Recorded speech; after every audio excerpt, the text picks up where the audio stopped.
Hey guys, welcome back to my channel. My name is Megan and I'm a writer, editor, and a self-published author. I'm going to try really hard to keep my thoughts clear. I'm a little all over the place and I even held off on recording this video. I slept on this so I could try to come at it with, more of a clear mind. But I woke up this morning as annoyed as I was yesterday, so I'm going to share my thoughts on this.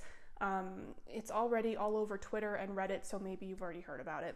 Okay, let's get right into it. The Bookseller, which is an online publication about the publishing industry, recently posted this news article. It features Spines, a publishing platform, but also a tech startup, which was founded in 2021.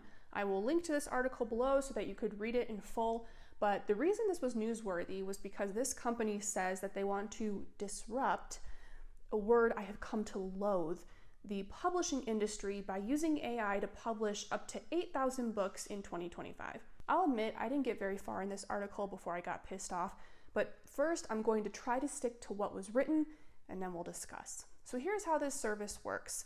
Spine's pricing ranges from $1,478 per book to $4,428 per book. I got this from their website. And basically, you pay for this service.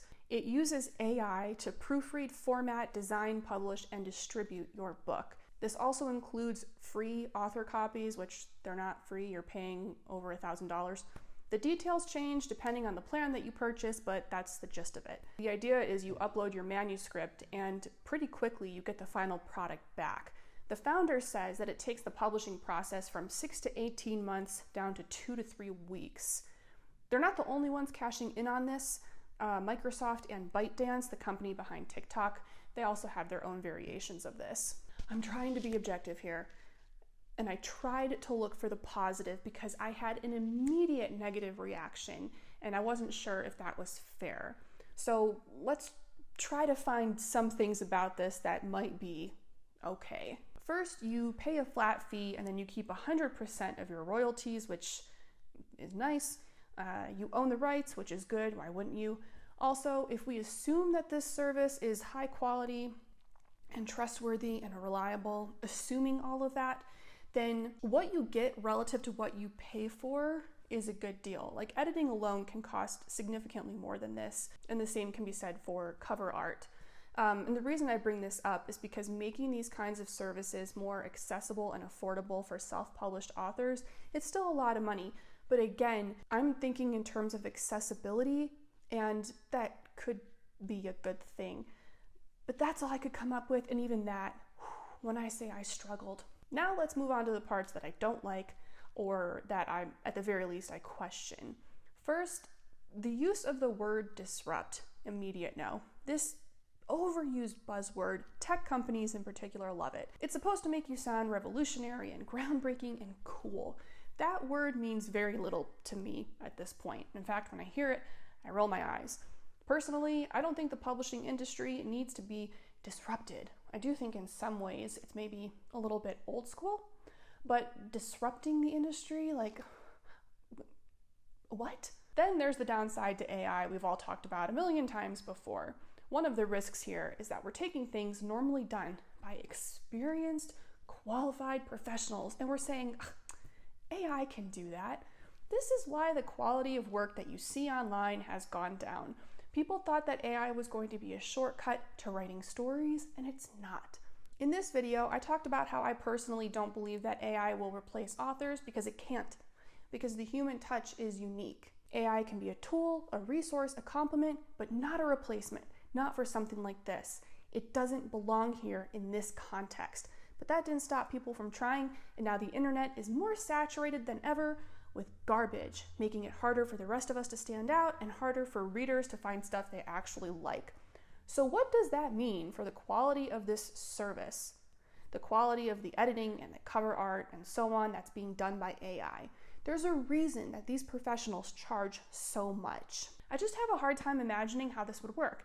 If I hire you to edit my work and you say, oh, no one's editing it, we're using AI, I'm going to be incredibly paranoid because I just have to trust that your AI tool didn't go and mess with my work in a way that I don't like. So now I'm in the position where I have to go back, through all 72,000 plus words of my manuscript and make sure that my book still reads the way I want. Yay, more work for me. Maybe this company has safeguards against that, but we've already seen many slip-ups with AI in general. I would never assume, oh, well, that won't happen to me. It can happen to anyone, and it has. In the article I mentioned, they quote the founder of this company saying, "I realized I had two options, either to be made irrelevant by AI or to lead this opportunity in the world." In terms of publishing, I think this way of thinking is incredibly flawed because to me it screams all or nothing. Either hop on the AI bandwagon or perish. I feel like there's much more of a gray area than that in this industry. AI isn't by default making writers, editors, designers irrelevant. That's what this platform is doing.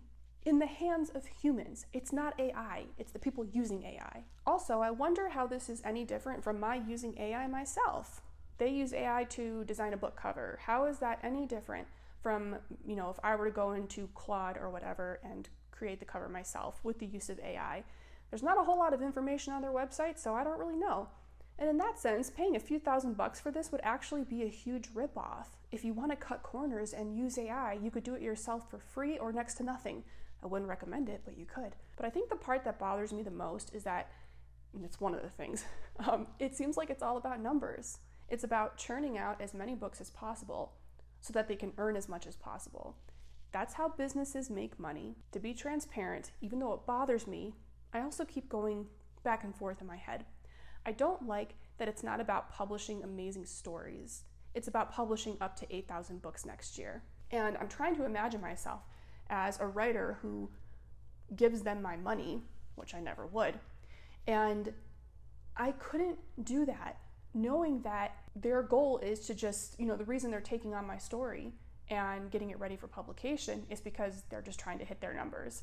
Now, again, most companies are doing this. They meet internally and they say, these are our sales goals for 2025. But they don't go and share that with the public because there's two sides to that coin. There's the sales, the numbers they're trying to hit, and there's the how are we going to hit this?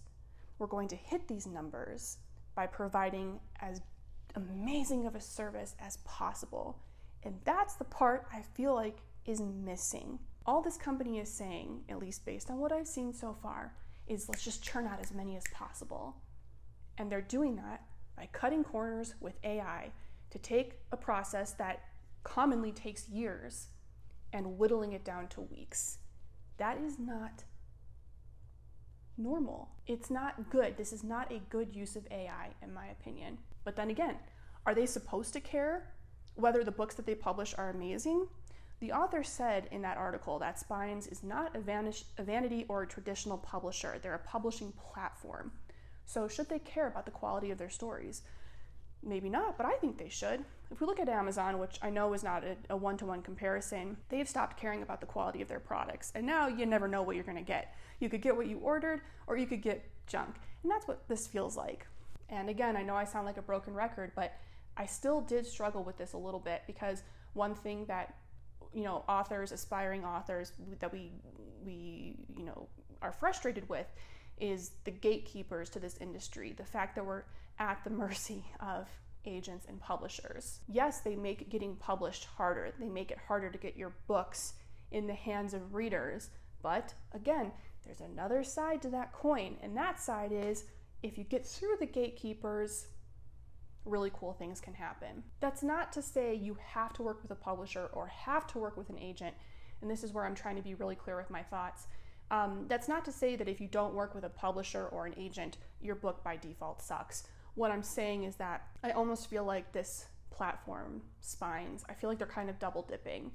They're, kind of making these lofty, ambitious promises, talking about how they want to disrupt and revolutionize the industry, but then completely remove the gatekeeper aspect of it to the point where they're just trying to publish as much as possible. So where is the quality control? I'm trying to be fair, which admittedly, it's really hard because this type of thing, this type of use of AI, it had already left a bad taste in my mouth. And like I said, parts of this, I'm a little on the fence. I could argue both ways.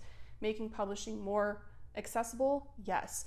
Bypassing the experts and the professionals who could help us the most and make our writing significantly better and swapping them out for AI? I don't like it. Where do we draw the line? I feel like writers are just bound to get taken advantage of, which is, I think what this comes down to. I appreciate people and companies who think outside the box, and I do agree that it's in our best interest to be receptive to AI, or we might very well find ourselves at a disadvantage. But there are too many red flags. Publishing a book, you might have spent years writing your book. After all that hard work, do you really want to get to that final stage and go, okay, how can I do this as quickly as possible? No, we should be asking, how can I do this as best as possible? We need to care about the stories we're publishing. It makes me sad knowing that there are well-intentioned writers who are going to spend money on this, and who knows what the quality will be like. I just don't think AI has a place in publishing in this context and this service. This service to me screams scam. Publishing platforms like this are not some quick miracle cure for the hard work that goes into publishing a book. This is just making it way too easy for authors to be taken advantage of, and that's something that we really need to be on the lookout for. This is an overuse of AI. When I went on their website, it's interesting. Spines, again, they call themselves a publishing platform, but all of the articles I read about the company call them a tech startup. The intent, the motivation is different. I don't believe, again, just based on what I've read so far, I don't believe this service exists to empower writers and help more writers publish amazing work. It exists to take your money. And remember, if you have, let's say, a budget of $1,500, yes, you could use it and you could give it to these people so that they can write a prompt in an AI chatbot or whatever, and for probably pennies, edit your book and design your cover art. Or you could take that $1,500 and go hire a qualified editor, or hire, maybe an editor who's newer to the industry and charges a little bit less, and then a graphic designer to make you a beautiful cover. I do not think this is the best use of our hard-earned money. So many thoughts. If I rambled a little bit, apologies. I tried to find the positive, and there's a small part of me a very small part of me, that feels kind of bad because this company is getting absolutely trashed online. They are getting dragged. But also, I think there's a reason for that. And this is such an artistic, objective endeavor and an artistic field. You cannot dehumanize it like that. You can't swap out the human touch for technology or a machine in this way, to this degree. It made me really sad. In addition to pissing me off, it made me sad because in my other video on AI, like I've said it a million times before, not just about the publishing industry, but about most industries, they're going to evolve. We have to evolve with it. And I can think of many uses, many applications of AI that I like and I'm in favor of. I came around. I was very against AI at first, and then I realized how silly that is to say or feel because there are infinite applications. So to say I don't like AI is basically like saying I don't like food. You can't say that. There's infinite use cases. And I do think in the publishing industry, there are ways we could safely use AI with care, with intention. This ain't it. I get it. I get that there's money to be made, but as writers, we need to remember that we don't care about making this publishing platform money. That's what they care about. But what do we care about? We care about these incredible stories that we spent years writing, being put in front of people in the best light possible. Is this the path we take to get there? I say no. Anyhow, thanks for coming to my TED Talk. I'd love to know your thoughts. Even if you disagree with me, I welcome you to politely disagree with me in the comments. If you think there's an angle, a perspective that I have not explored, I'd love for you to share it with me. I hope you're doing well. I hope you're staying safe and healthy and happy. and I hope whatever book you're working on, it's going well. I'm sure it is. I can't wait to read it. Yeah, I'm recording this the day before Thanksgiving, so if you celebrate, I hope you have a beautiful day. Bye, love you.